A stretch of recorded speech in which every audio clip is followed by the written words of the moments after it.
Bonjour à toutes et à tous, ravi de vous retrouver en compagnie d'Alfred Monique Ondé. Les Congolais se rappelleront de cette dame qui a eu maille à partir avec le ministère des Petites et Moyennes Entreprises sous Lydia Mikolo au cours d'une mission en Italie. C'était en janvier 2023. Bonjour Alfred. Bonjour. Merci d'avoir accepté notre invitation. J'espère que vous allez bien. Ça va, par la grâce de Dieu. Par la grâce de Dieu.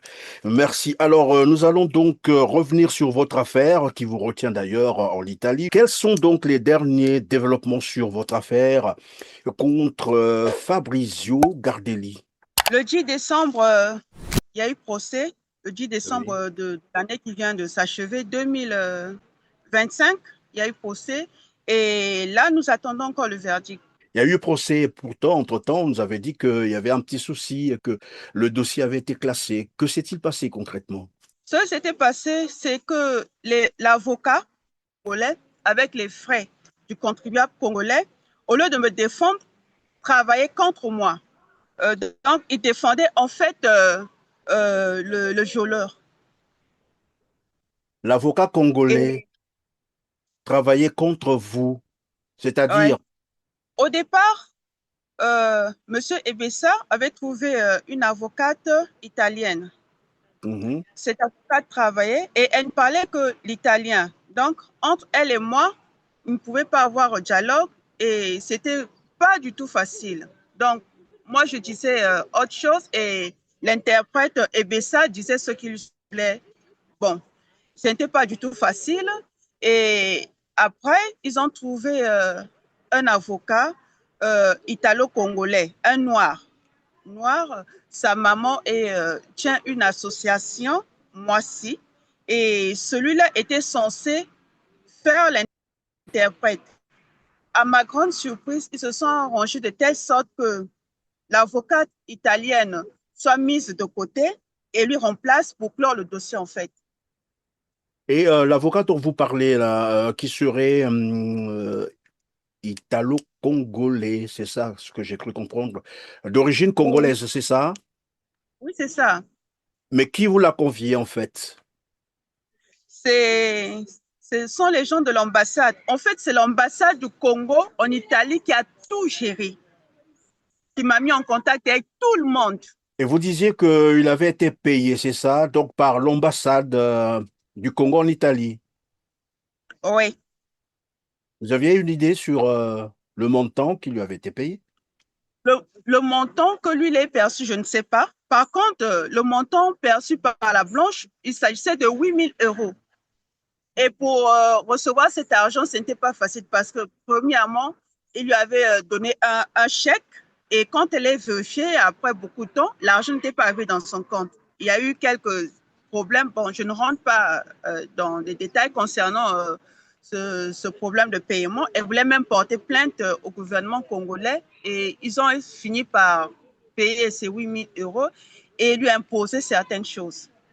Et donc, vous disiez au départ, on vous a trouvé une avocate italienne qui, malheureusement, Oui, bon, puisque vous ne parliez pas encore italien en ce temps-là, donc c'était difficile de communiquer avec elle. Et après, l'ambassade du Congo en Italie vous trouvera un autre avocat. Celui-là, vous l'avez dit, il est italo-congolais, c'est ça. Et oui. qu'est-ce qui n'a pas marché avec cet avocat? Vous dites qu'il n'a pas travaillé pour vous. Curieusement, il a fait l'inverse, c'est-à-dire lui qui était censé vous défendre, mais Oui. plutôt, il défendait votre agresseur. On va y revenir tout à l'heure, c'est ça. Oui. Au départ, tout allait bien.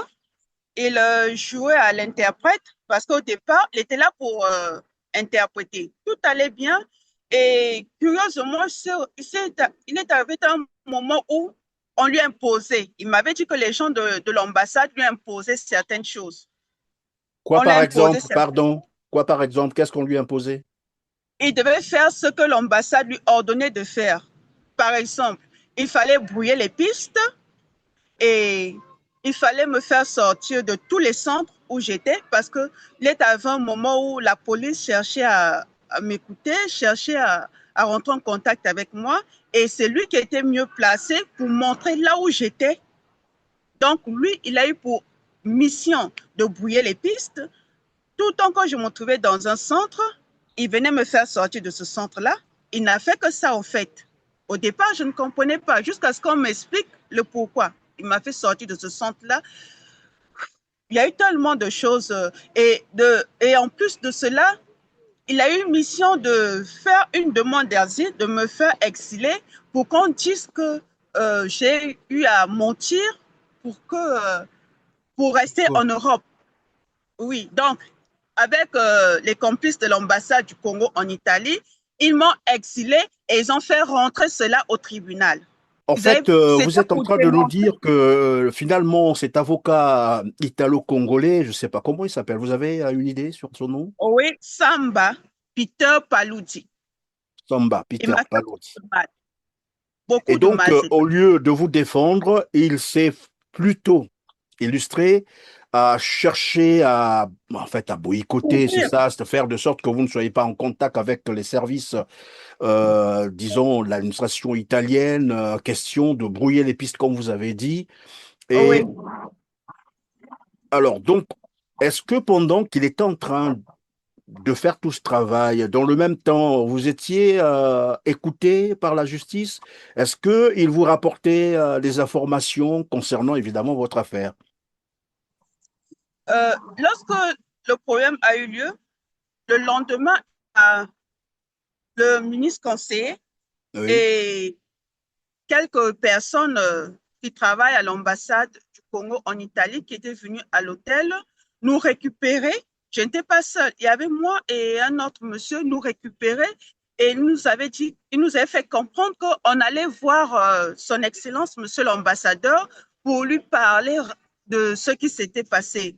Curieusement, arrivé quelque part, on est surpris de voir les policiers.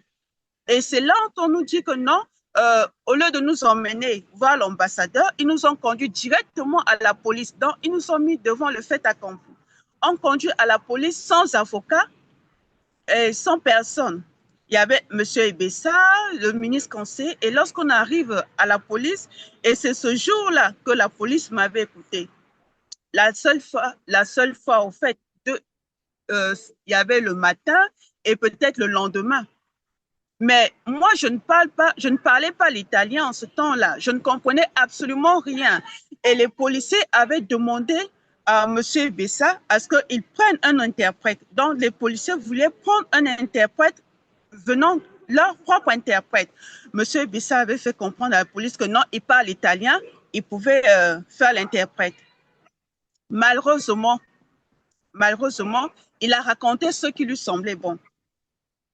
On va y revenir tout à l'heure, mais à ce que je sache, au début, vous avez eu quelques soucis de santé également. Vous êtes retrouvé à l'hôpital. Qui vous avait conduit là-bas? Qui vous avait accompagné? Ah, le problème de l'hôpital, lorsque j'ai vécu ce viol, je ne sais pas comment expliquer ça. Je me suis sentie vraiment, vraiment mal. Parce que le premier jour, je n'étais pas là à l'hôpital. Et vous savez, le corps d'une femme, quand tu fais 2, 3 jours sans être traité, tu développes une certaine infection, certaines choses. On va passer par là. Je comprends très bien, Alfred, de l'émotion que voilà vous manifestez. Et je comprends que la situation a été très difficile. Alors revenons donc sur votre affaire. Et vous disiez donc finalement que votre avocat italo-congolais n'a pas travaillé pour vous, mais plutôt il a fait l'inverse. En fait, il a travaillé contre vous. À quel moment vous vous êtes rendu compte qu'il était en train de Je me, travailler contre vous? je me suis rendu compte que lorsque j'étais j'étais chez les sœurs, j'étais logée chez les sœurs et les sœurs avaient vraiment besoin d'une personne pour parler parce que moi, je ne parlais pas l'italien et tout. Oui. C'est passé tellement, tellement de choses. Je ne sais même pas par où commencer pour expliquer et tout. On va avancer. Je comprends très bien, je vous l'ai dit tout à l'heure, je comprends l'émotion que vous ressentez parce qu'évidemment, la situation a été très difficile. Et comment ça s'est soldé au niveau de la justice avec cet avocat italo-congolais avant que vous ne changiez d'avocat, bien entendu? Au niveau de la justice, cet avocat a fait rentrer tout ce qui était possible pour me faire condamner. Et donc, à la justice, avant, vous avez dit quoi concrètement? Que le dossier avait été classé sans suite, c'est ça? Oui, j'ai su ça après 7 mois. Après 7 mois que le dossier avait été classé. Et comment je l'ai su? J'avais reçu l'appel d'un monsieur. Oui. Au Congo, il est colonel Tchenzel. Je ne Mhm. sais pas si c'est son numéro, mais au moins sur la photo de profil, on avait dessiné un aigle. Un aigle. Colonel Tchenzel qui me demandait de laisser tomber, de cesser de me battre, de rentrer au pays, tout simplement parce que l'affaire avait été réglée par mon gouvernement. Je L'affaire suis dit, avait été réglée par ton mon gouvernement, c'est-à-dire le gouvernement. gouvernement congolais.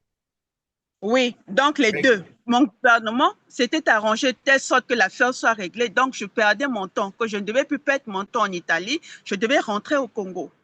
En sorte, Et là, le gouvernement congolais aurait réglé ce problème avec le gouvernement italien. oui, ça, c'est ce que le colonel, il m'avait dit qu'il s'appelait Tzenzel. Le colonel Tzenzel m'avait dit. Et on a même, on a causé plusieurs fois. Il y a même quelques messages qu'on a eu à s'envoyer. Alors, donc, quand il t'a dit ça, après la suite, c'était quoi? Comment tu t'es arrangé de sorte que le dossier soit exhumé pour que l'on relance Ouais, c'était pas le facile, je procès? me suis battue. Je me suis battue. Quand j'ai appelé l'avocat italo-congolais, il ne décrochait plus à mes appels. Il ne voulait rien savoir de moi parce que déjà, lui, il avait déjà accompli sa mission, me faire exiler, et avec une dame camerounaise et avec deux assassins qui sont à l'ambassade du Congo en Italie. Je pèse bien mes mots. Monsieur Ebessa, assassin, et le conseiller ministre, assassin, deux assassins. Et cet avocat italo-congolais se sont entendus de demander à Madame Michel, une Camerounaise, me jeter à Napoli dans les bras d'un Camerounais afin qu'il puisse me baiser, me tuer. C'est des faits vérifiables. Et je Vous sais, avez et des éléments de preuve là-dessus? Vous pouvez... oh, j'ai vécu à Napoli, le monsieur est encore en vie. Et j'ai eu même quelques, il y a des éléments de preuve là-dessus. Et voilà, donc vous avez su que finalement, il se préparait quelque chose de très grave contre vous, c'est cela. Et après, vous vous êtes rendu, c'est ça, à la justice pour comprendre ce qui se passait. Là-bas, on vous a dit quoi? Je me suis battue de Caserta, je faisais des tours à Rome hein, pour aller à la justice. C'est à la justice, on me confirme qu'évidemment, le dossier était fermé. J'ai même vu la doctoresse, la doctoresse, je n'aimerais pas dire son nom ici, qui me dit que non, le dossier avait été fermé. Mais elle m'a même demandé de demander à mon avocat, Samba Peter Palouti. Et Et, l'avocat ne voulait rien me dire. et depuis là, vous vous êtes encore rencontré avec cet avocat? Non? J'ai tout fait pour récupérer le dossier entre les mains de Samba Palouti. Il ne voulait pas me le rendre. Il m'a fait défiler à Rome plusieurs fois. Plusieurs fois, j'ai encore les messages et tout, plusieurs fois. Et ils me randonnaient des endroits où je ne pouvais pas aller pour ma sécurité parce que je savais déjà ce qui se préparait contre moi. Donc, je me devais d'être prudente. Je me devais d'être prudente. Vous savez, plusieurs fois, au téléphone, on s'entend de se rencontrer à Termini. À Termini Station, c'est un endroit où personne ne peut faire du mal à qui que ce soit. Mais quand j'arrivais à Termini, il ne venait pas, il me randonnait à un autre endroit. Tout le temps, c'était comme ça. Et je n'en pouvais plus. Et je me suis battue à trouver une association qui, qui s'est battue pour me trouver un avocat. Et c'est cet avocat qui suit le dossier jusqu'à présent.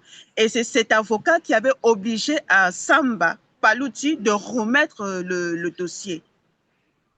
Je Donc, n'aimerais pas dire si j'ai bien compris, alors, Samba Paloudi, qui, qu'on vous avait confié par l'ambassade du Congo en Italie pour vous défendre, malheureusement a travaillé contre vous.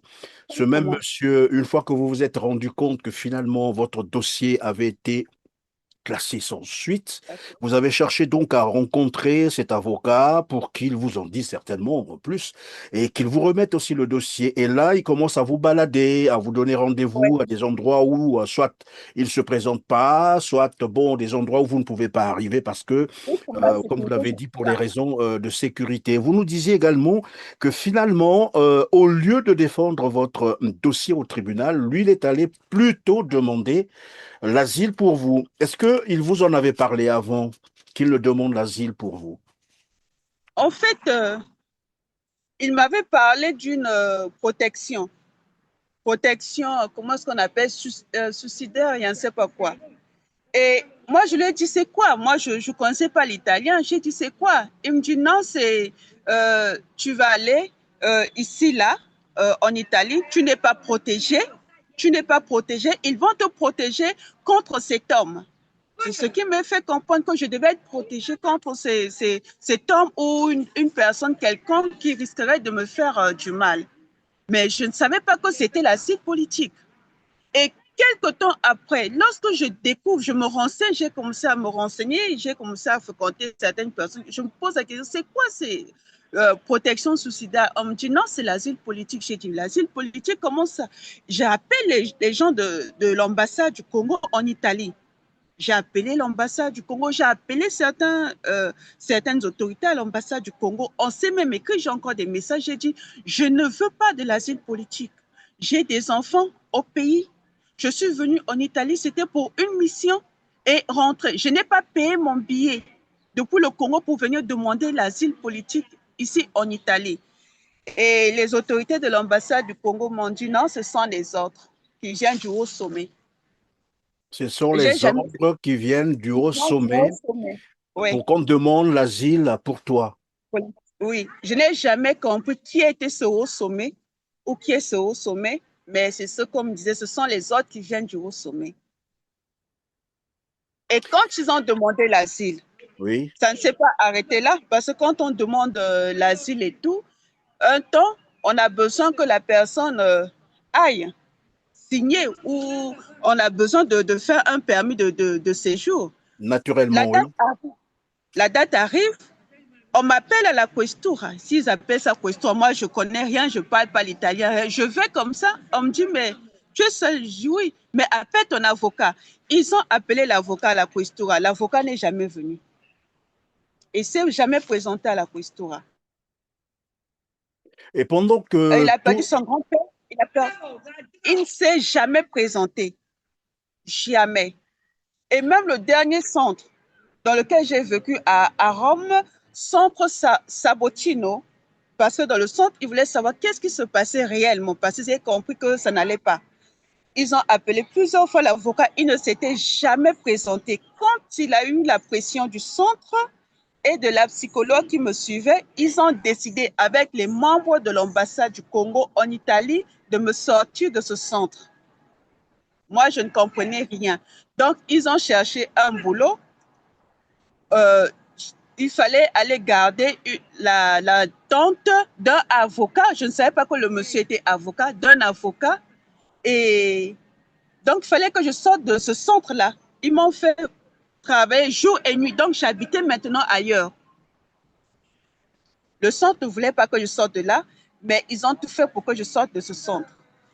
et pendant que tout cela se déroule, vous avez eu l'occasion de rencontrer l'ambassadeur du Congo en Italie, c'est ça? Ou non? J'ai tout fait pour rencontrer son Excellence, Monsieur l'ambassadeur, je n'ai pas pu. J'ai remué ciels et terres. Je suis allée à l'ambassade. Qu'est-ce qu'ils étaient en train de faire? Quand tu vois que l'ambassadeur passe, il ferme la porte pour que je ne le voie pas et qu'il ne me voie pas. J'ai tout fait parce que j'ai senti que ma vie était en danger. Je n'aimerais pas parler de certaines choses ici parce que ces gens-là pourraient trouver des moyens pour se protéger. Pour se protéger, c'est des choses euh, que je réserve pour plus tard parce que ma vie était carrément en danger et je tenais à voir son Excellence, Monsieur l'ambassadeur, pour qu'il puisse me protéger. Mais hélas, je n'ai pas pu. Alors, Alfred, on va revenir donc sur les faits. probablement qu'on ne va pas tout dire non plus, hein, parce que il y a des Ouais. choses qu'on ne peut pas dire en public, voilà, sur un plateau de télé. Mais bon, revenons sur d'abord les circonstances, ce qui a conduit finalement à cette affaire, à ce procès que vous avez contre Monsieur Fabrizio Gardelli. C'était quoi pour les téléspectateurs qui vous découvrent aujourd'hui, bien entendu, parce que ça fait quand même beaucoup de temps. En quelques mots, c'était quoi? Qu'est-ce qui s'était passé concrètement? Si vous pouvez nous rappeler les faits en quelques mots, bien sûr. Pour commencer, ce que les gens ne veulent pas dire, le forum italo-congolais était un forum de règlement des comptes. Des autorités entre elles se réglaient les comptes et moi, j'étais leur bête noire. Je ne vais pas rentrer dans certains détails. Bah, je Déjà, voudrais peut-être pas qu'on procède par. On va éviter les commentaires. On va aller droit au fait, c'est-à-dire que s'est-il ouais, passé concrètement?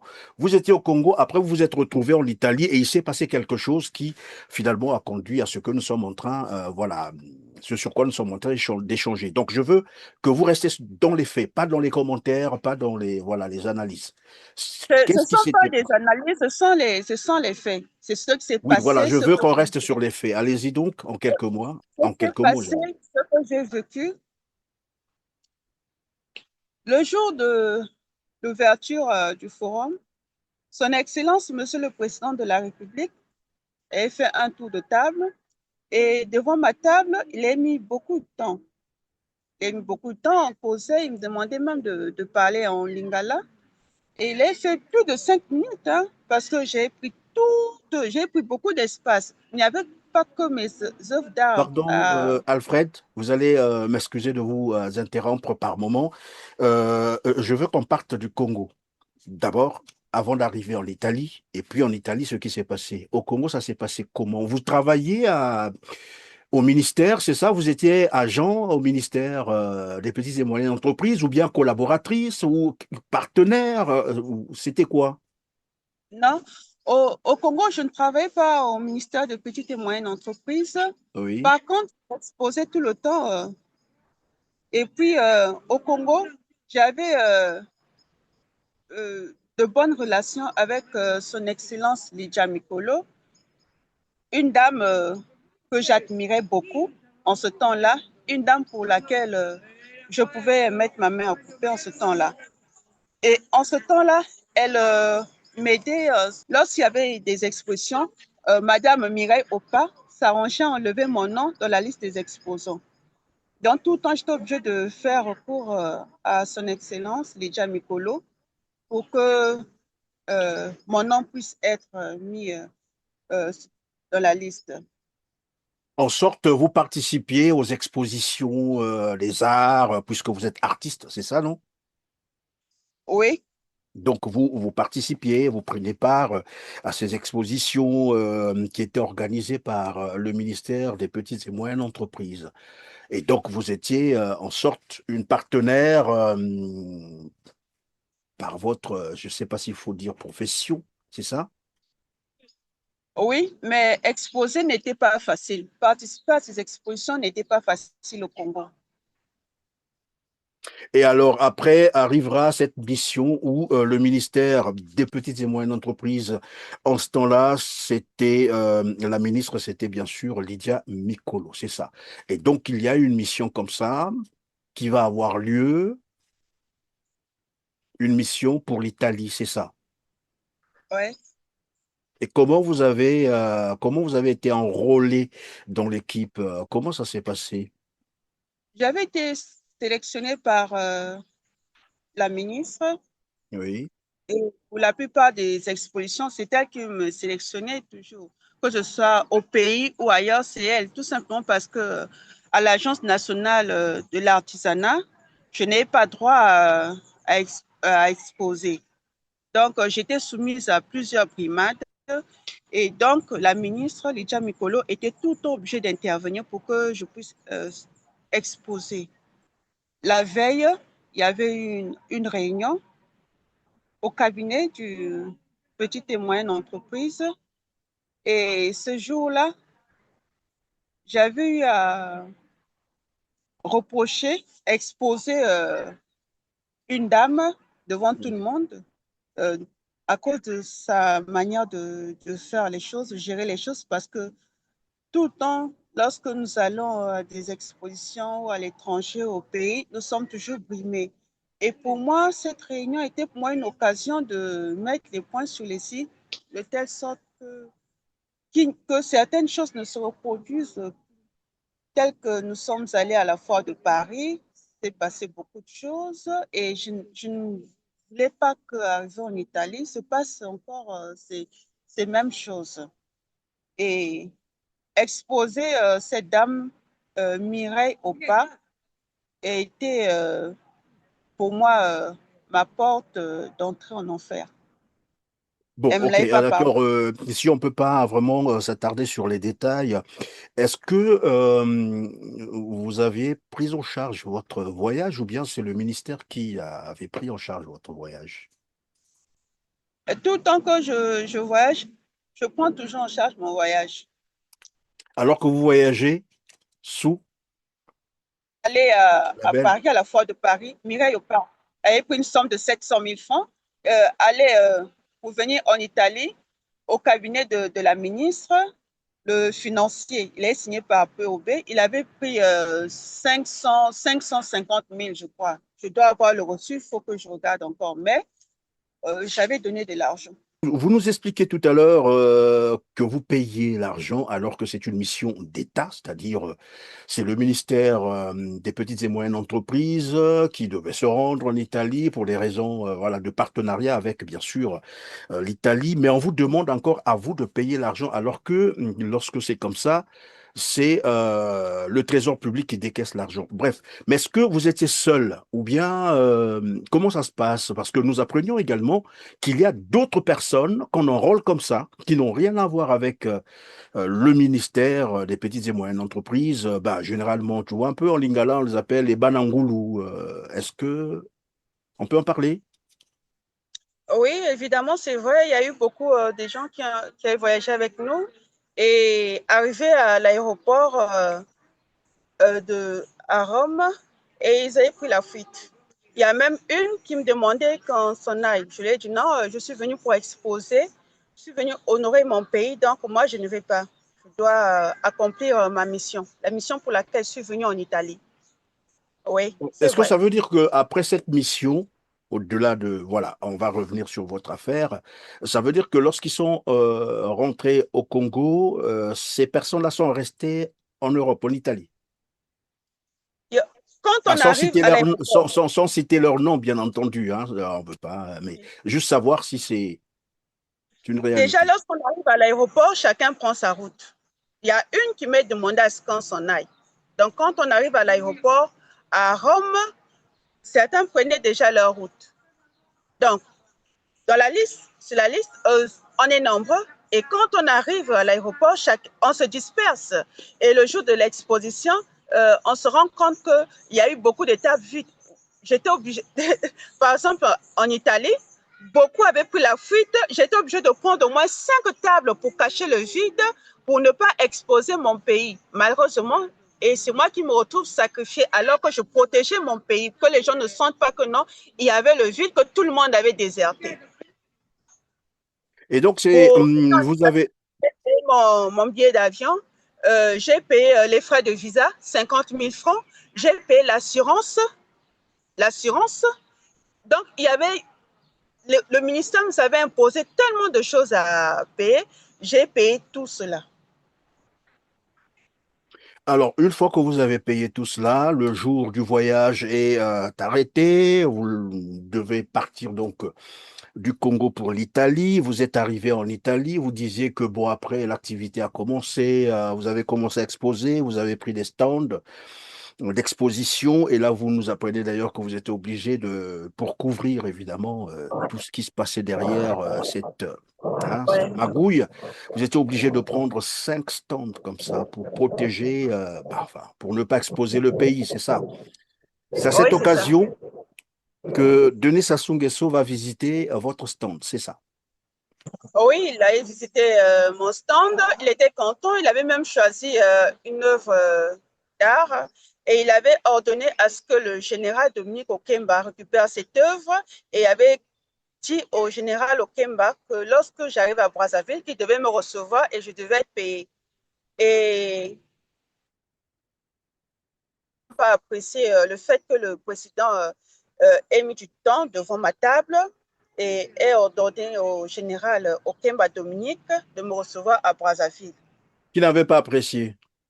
Et pourquoi? Déjà la ministre, après son excellence, après le départ de son excellence, monsieur le président de la République, elle était venue, elle n'était pas de bonne humeur en tout cas. Euh, je ne peux pas vous dire comment elle était, mais elle n'était pas de bonne humeur. Elle avait un fond. Et elle me dit, elle voulait savoir de quoi est-ce que nous avons parlé avec le président et tout.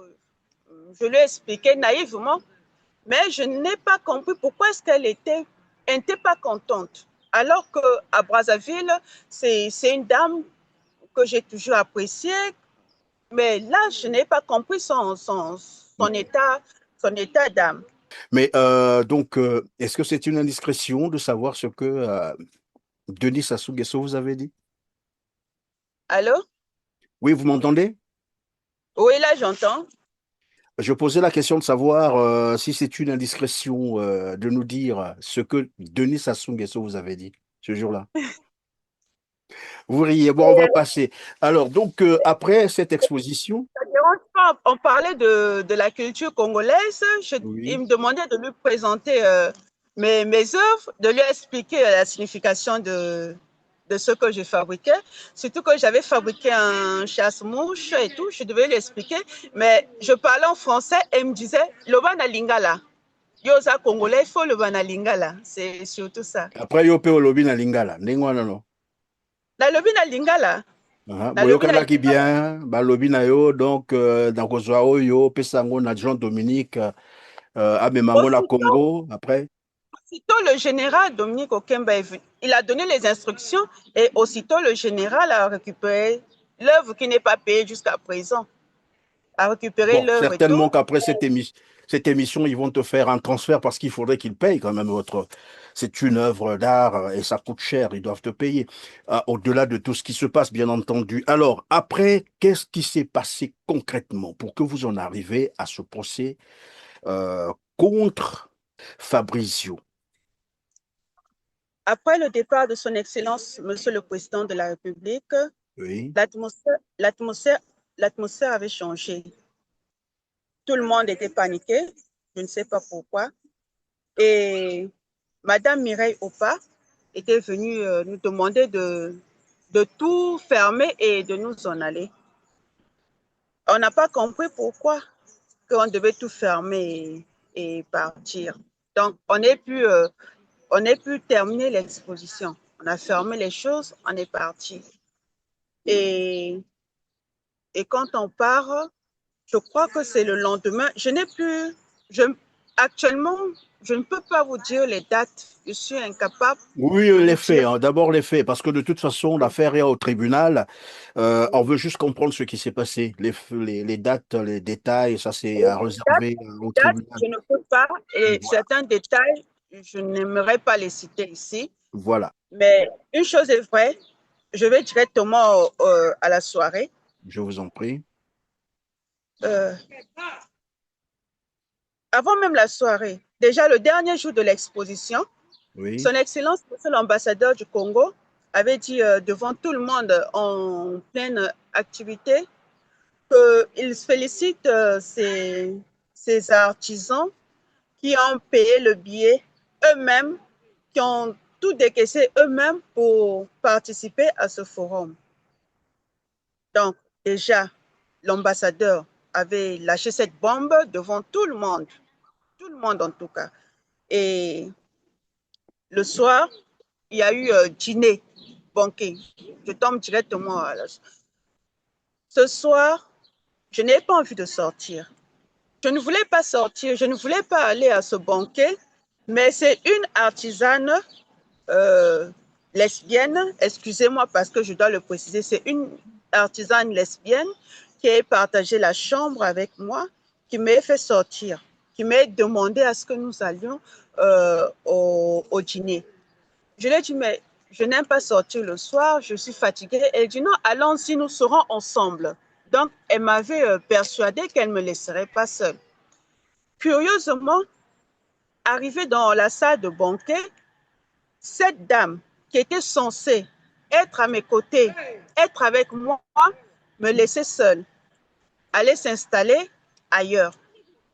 Donc, tout était déjà fait, moi sans que je sache. C'est une Congolaise qui travaille au ministère? Elle ne travaille pas au ministère, elle fait partie des artisanes qui sont exilées. Actuellement, elle en France. Il faut savoir que après le forum italo-congolais, beaucoup de gens se sont exilés en France et dans d'autres pays à travers le monde. Donc, cette dame qui était censée être avec moi, s'asseoir avec moi pendant la soirée, m'abandonne arrivée dans la salle. J'arrive, j'essaie de m'asseoir avec elle et il y a des gens de protocole qui viennent me faire savoir que non, ce n'est pas ta place, tu vas t'asseoir. On me montre là où je devais m'installer. Je dis, mais moi, je suis avec... On me dit, non, tu devais t'installer là. Et curieusement, là où on m'installe, moi, Alfred Onzé, on m'installe au milieu de 5 hommes. Il n'y avait que les hommes à ma table, alors que les autres, il y avait les femmes et tout. Mais moi, ils ont pris l'unique Alfred Onzé installé au milieu des hommes. Et à cette table-là, il y avait un sénateur, il y avait des grands hommes d'affaires. Vous verrez les images. On m'installe là. Et je suis assise là, à côté de M. Calva, un entrepreneur, en même temps artisan congolais. Il est au pays là-bas. Je suis assise à ses côtés, on causait et tout. Curieusement, M. Fabrizio est venu à notre table. Il faut rappeler qu'avant cette soirée-là, j'ai connu M. Fabrizio lors de l'exposition. Il était venu à ma table lorsque j'exposais. Il avait apprécié mes œuvres d'art et particulièrement les girafes. Il devait récupérer les girafes après. Malheureusement, nous n'avons pas terminé l'exposition à l'heure prévue. Mireille Opa nous avait demandé de tout fermer. Donc, je ne sais pas si Fabrice était passé. Après, ça, je ne sais pas. Mais lors de la soirée, le monsieur m'a reconnu avec toujours, vous connaissez ma Votre coiffure, coiffure. oui, oui. Oui, le monsieur m'a reconnu et il est venu, il a demandé à monsieur Calva de quitter là où il était assis. Et monsieur Calva dit, mais moi je suis ici. Il dit non, on lui a demandé de s'asseoir à mes côtés. Le monsieur était clair. Et il a même dit, c'est là où on a demandé de s'asseoir. Par respect, monsieur Calva était obligé de, je ne sais pas, c'est moi qui me suis déplacé ou qui, mais à table là, l'un d'entre nous s'était déplacé. Ou c'est monsieur Calva qui a pris notre place et le monsieur s'est assis à mes côtés. Au départ, tout se passait bien. Il causait avec tout le monde. Il avait filé à cette table-là, il avait filé son numéro de téléphone à tout le monde. À tout le monde. Et il avait dit à tout le monde que non, on lui a demandé de s'asseoir là où moi j'étais, tout simplement parce qu'il avait dit que je lui devais des œuvres d'art, et il devait récupérer ses œuvres d'art. Et les autres étaient d'accord. Donc, nous avons tenu débat toute la soirée. On parlait d'œuvres d'art, on parlait tous de tout et de rien. Le débat, c'était un débat, on causait tous ensemble. Il a bu, nous avons bu, ça se passait bien. Après, il s'est mis à me toucher. Quand il s'est mis à me toucher, j'ai signalé ceux qui étaient à mes côtés, les hommes qui étaient à mes côtés. Il y avait même les fouilles, il y avait tout le monde. Je leur ai signalé. Ils m'ont dit non, ne fais pas un scandale. Ce sont ces hommes-là. Moi, je dirais qu'ils m'ont vendu, je savais ce qu'ils étaient en train de faire. Et je leur ai signalé, je me regardez ce qu'ils sont en train de dire. Non, ne fais pas un scandale. Tu fais un scandale ici, tu vas gâcher la soirée. Reste tranquille, ne fais pas un scandale. C'est quelqu'un de gentil, il a bu, il ne sait pas ce qu'il est en train de faire. Et pendant qu'ils disent qu'il ne sait pas ce qu'il est en train de faire, il y a Fourier Ikonga, celui qui est l'auteur de cette vidéo. Il s'est mis à nous filmer.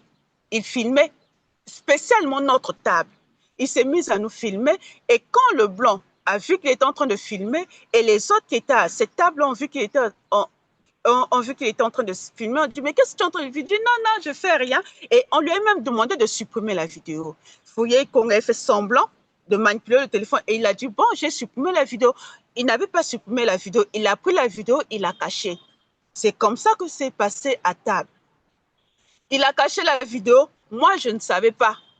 Peut-être que les autres savaient parce que à la lueur où vont les choses, je ne sais plus qui est innocent, qui n'est pas innocent. Moi, je ne savais pas que Fourier Ikong avait gardé cette vidéo. Mais les autres, je ne peux pas mettre ma main au feu pour les autres.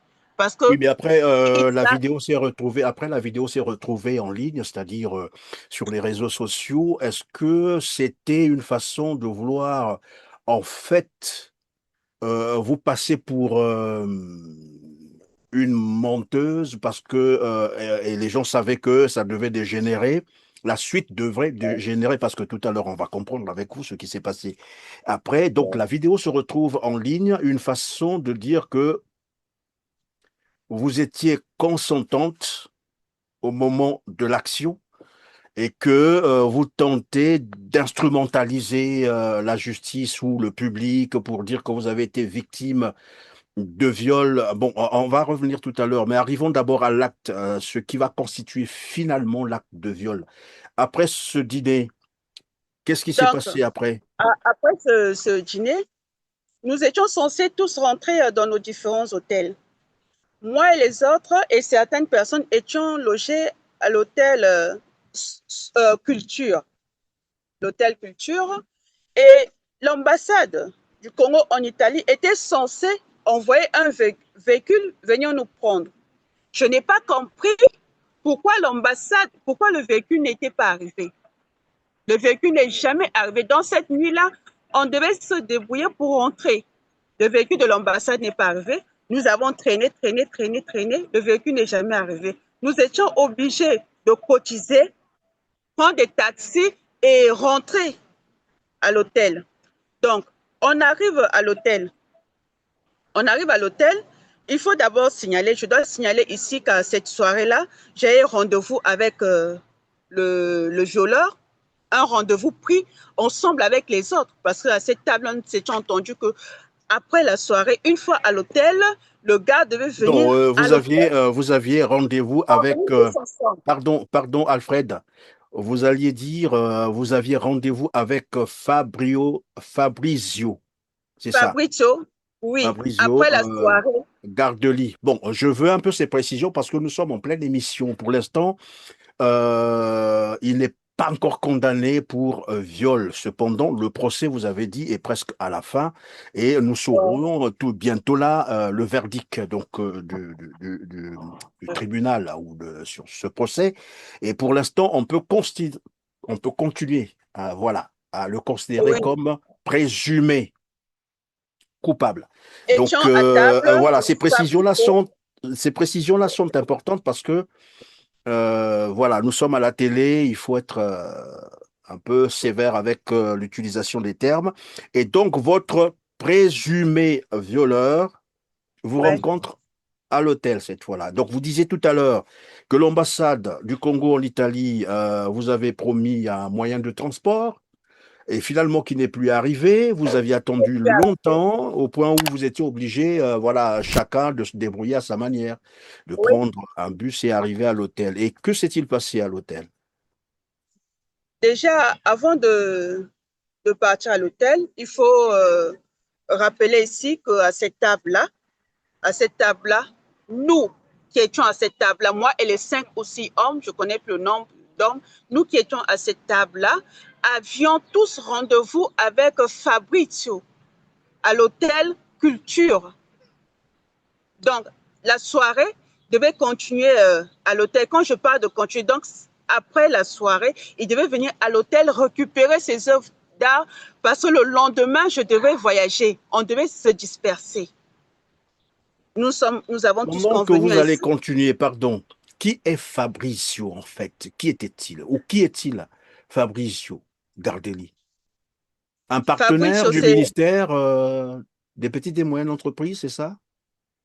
en tout cas, je suis incapable de dire que si c'est un partenaire du ministère des Petites et Moyennes Entreprises, parce que même quand nous étions à la police, monsieur Ebessa était incapable de nous dire qui est ce Fabricio. Donc, moi, je ne sais pas qui est-il réellement. Est-ce que c'était un partenaire ou quelqu'un qu'ils ont, parce qu'il s'est passé beaucoup de choses. Donc, je ne sais pas qui est ce Fabrizio-là. Mais Alors, moi, je l'acte l'ai qui va connu donc à la tout police. déclencher, c'est quoi concrètement? Que s'est-il passé à l'hôtel? En quelques mots, parce que nous avons aussi le temps Donc, qui va déjà là. donc, le bus ne vient pas, on cotise, on arrive à l'hôtel. Moi, Mhm. j'étais logée à l'hôtel Culture avec certaines personnes qui étaient à cette table-là. Nous étions presque tous à l'hôtel Culture. J'arrive à l'hôtel Culture, dans ma chambre, et je rencontre la dame qui partageait la chambre avec moi que non, j'ai rendez-vous avec Fabrizio et j'ai rendez-vous aussi avec des prêtres et un docteur. Ces gens qui doivent prendre des œuvres d'art. Et cette dame me dit, mais appelle-les et puis qu'ils viennent. Je passe le premier appel cette nuit-là. Le premier appel, j'appelle le docteur. C'est un docteur que j'ai connu au Congo, que j'ai vu aussi en Italie lors du forum italo-congolais. Je n'aimerais pas dire le nom, on sait comment ça se passe au pays. Oui, J'appelle le docteur et le docteur me dit que non, ils sont dans une boîte de nuit. Il était avec des prêtres, ils sont dans une boîte de nuit, que je les rejoigne à la boîte de nuit. Et puis, après, ils viendront prendre les œuvres d'art et tout et tout. J'ai dit, il fait tard. Moi, je n'aime pas sortir la nuit. Déjà, il fait tard, je suis fatiguée. Je vais dormir. On se voit le lendemain matin avant que je me déplace, que je quitte l'Italie. Le docteur dit, il n'y a pas de problème. Je finis d'appeler le docteur maintenant. J'appelle Fabrizio. Je dis à Fabrizio que non, je suis à l'hôtel, qu'il vienne récupérer ses œuvres d'art. On s'est convenu comme ça. Je lui ai euh, donné, j'ai pris la carte de visite de l'hôtel, j'ai fait une photo et il arrive. Fabrizio, en venant, il nous fait signe, me fait signe, je fais aussi signe aux autres. Et il arrive. Et lorsqu'il arrive, j'appelle Monsieur Calva.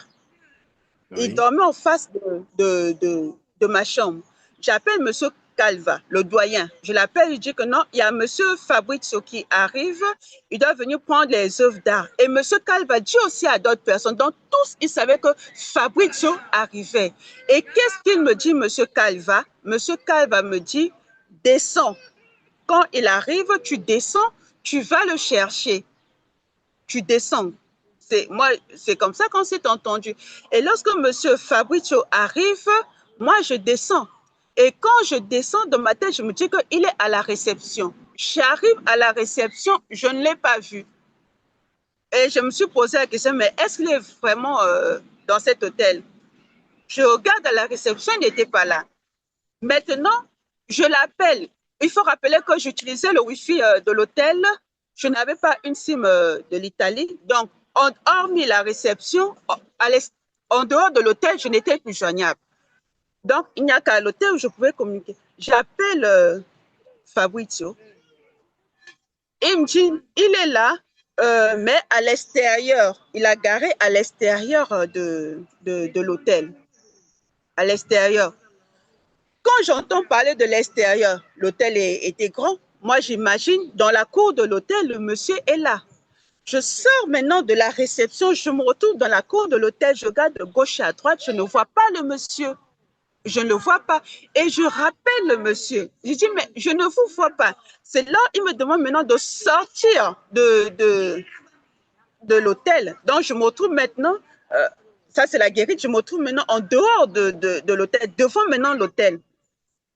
Il me dit, je suis dans une voiture marque américaine. Dehors, là, il fait noir. Il y a l'obscurité, c'était pas clair. Il me dit, je suis dans une voiture marque américaine, viens. Je dis, mais moi, je ne connais pas les marques de voitures. Voiture marque américaine, je ne connais pas. Je ne connais pas. On nous attend à l'intérieur de l'hôtel. Je lui fais savoir qu'on nous attend à l'intérieur. Il dit, mais viens, c'est toi qui vends les œuvres d'art. On a une petite discussion avant de causer avec les autres personnes, c'est toi qui as les œuvres. Je n'aimerais pas être surpris devant tout le monde et tout. On doit discuter avant. Je me dis tout à fait normal. Je n'ai aucune arrière-pensée dans ma tête. Donc, il me dit, la voiture marque américaine. Moi, je ne connais pas les marques de voitures. Et il me dit, il va mettre les phares. Si je vois une voiture qui a des phares, je ne sais pas comment on appelle ça, et Oui, tu oui. viens, c'est au vert. Et c'est ce qu'il a fait. Il a mis des phares, la portière ouverte, innocemment. Je suis rentrée, je me suis assise pour qu'on parle mais hélas, je me suis assise le temps de lui dire que non, les autres sont en train de nous attendre à l'intérieur parce que c'est comme ça que nous étions convenus. Le temps de lui dire qu'on nous attend à l'intérieur, il faudrait qu'on aille à l'intérieur. Et c'est là où le monsieur me dit, oui, on va aller, ne t'inquiète pas, en face, il y a un café, on peut rapidement discuter à côté. À côté, il y a un café parce que je ne veux pas être surpris devant tout le monde et tout. Et c'est comme ça que le monsieur démarre la voiture.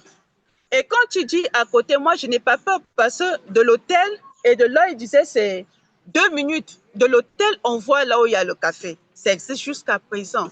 Je ne pouvais pas imaginer que la voiture devait démarrer pour ne plus s'arrêter. Je ne pouvais pas.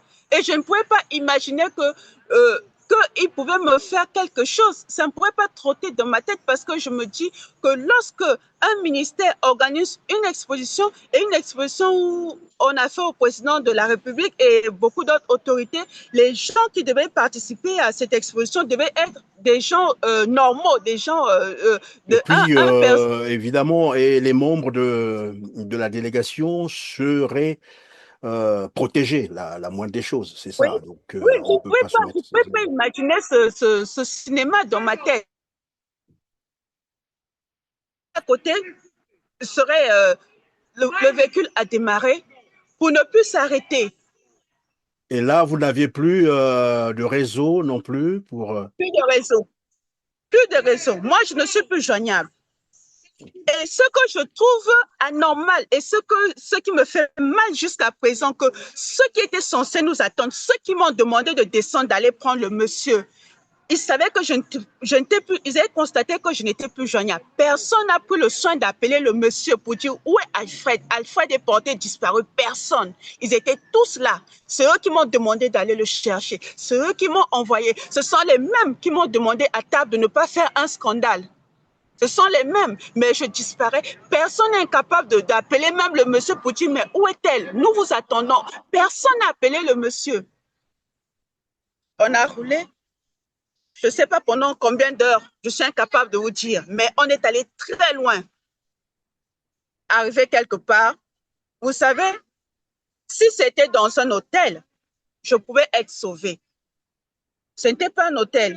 J'ai vu les gens faire des émissions pour raconter que c'était un hôtel, que j'étais sortie en robe cette nuit-là. Cette nuit-là, je n'étais pas sortie en robe. J'étais sortie en pantalon. J'ai encore des images. Ce n'était pas dans un hôtel. Dans un hôtel, j'avais la possibilité de crier, de toquer, mais ce n'était pas dans un hôtel. C'était dans un endroit isolé.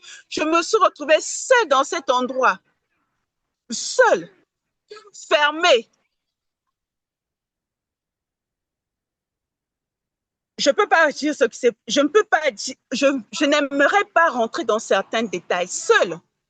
Un endroit où tu ne connais personne, tu n'es pas joignable et il n'y a personne tout autour. Il fait tard, tu es dans un pays où tu ne connais pas, tu n'as pas de réseau. Quelqu'un qui te dit qu'on lui a dit que c'est moi qui suis sa pute. Et on lui a dit, il me l'a dit, qu'on lui a dit que je suis sa pute, que je devais rester en Italie avec lui. Ce monsieur a fait de En moi sorte, son jouet. en sorte, vous avez été utilisé, comme qui dirait en fait, c'est pas utilisé, hein, c'est ce qu'on appelle par la traite des êtres humains, c'est-à-dire on vous a tendu un piège, vous Oui, faisant croire qu'on partait en mission, vous arrivez là-bas, la preuve c'est que vous avez même expliqué, on vient ranger les choses avant même la fin de l'heure, de pas. l'exposition, donc tout ça, ce n'était que des prétextes pour vous avoir et vous livrer à Fabrizio, comme on le dit ici, garde-lit, Ouais, et donc vous êtes tombé en sorte dont, j'allais dire, un personne qui traquenard. t'apprend. Ouais, C'est un guet-apens, il faut le dire comme ça, un guet-apens, ouais. parce que tout avait été préparé. Lorsqu'on vous suit, après je peux me tromper, mais c'est ce que moi j'ai noté, c'est-à-dire c'est un acte qui avait été préparé minutieusement C'était et prémédité. c'est Les gens de l'ambassade le tout un savaient. Ils réseau, le tout un savaient. système, oui, Oui, les gens de l'ambassade, ils le savaient. Les Celle qui a passé nuit avec moi, qui dormait avec moi, la dame lesbienne qui est exilée actuellement en France, elle le savait, c'est elle qui m'est sortie de la chambre. Je ne devais pas sortir ce jour-là. Ceux qui étaient à table, je peux dire qu'ils sont des complices parce qu'ils ont été jusqu'à présent, ils sont incapables de parler de ce qui s'est réellement passé en Italie. Ils sont incapables de parler de cette vidéo-là. Pour moi, ils sont complices.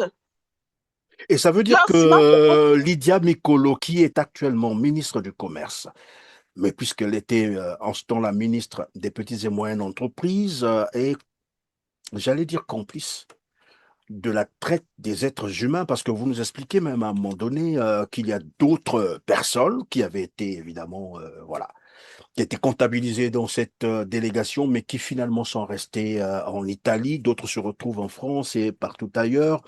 Et c'est sûr et certain que ces personnes avaient payé l'argent depuis le Congo pour tout cela, alors qu'ils n'avaient rien à voir avec ce ministère. Bref, mais est-ce que tout cela a été signalé? Mais avant d'arriver au niveau de la justice, alors, puisque vous disiez que vous vous êtes retrouvé seul, bon, peut-être seul avec Fabrizio, bien entendu, dans un milieu que vous ne connaissiez pas et que, ben voilà, vous n'aviez plus de réseau, Internet, ceux qui vous ont dit d'aller je sais pas moi, chercher le monsieur qui venait ils d'arriver. n'ont pas Eux non fait. plus ne se sont pas inquiétés pour se dire, mais Ouais, attendez, on ne voit pas celle qu'on a envoyée, puisqu'on vous a dit d'aller le chercher. Et finalement, pour aller ouais, le chercher, c'était de le ça ne ramener faisait pas de euh, ça. à Oui, l'hôtel pour que vous soyez tous ensemble. Malheureusement, malgré tout ce temps, ils ne se sont même pas inquiétés, ne se sont pas posé la ils sont question. Mais inquiétés et jusqu'au lendemain. là-bas, on vous dit, c'est ce que j'ai entendu. C'est Fabrizio qui vous le dit, que vous étiez.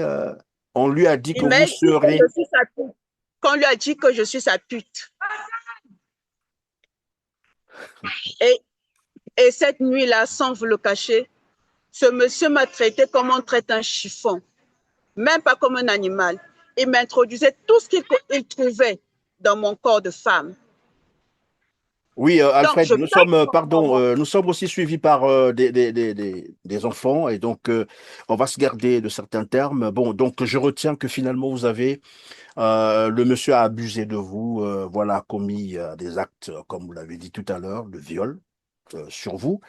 Et on va pas aller dans les détails, mais ceux qui nous suivent comprennent de quoi nous sommes en train de parler. Et donc, lorsque vous êtes sorti de là, qu'avez-vous fait après?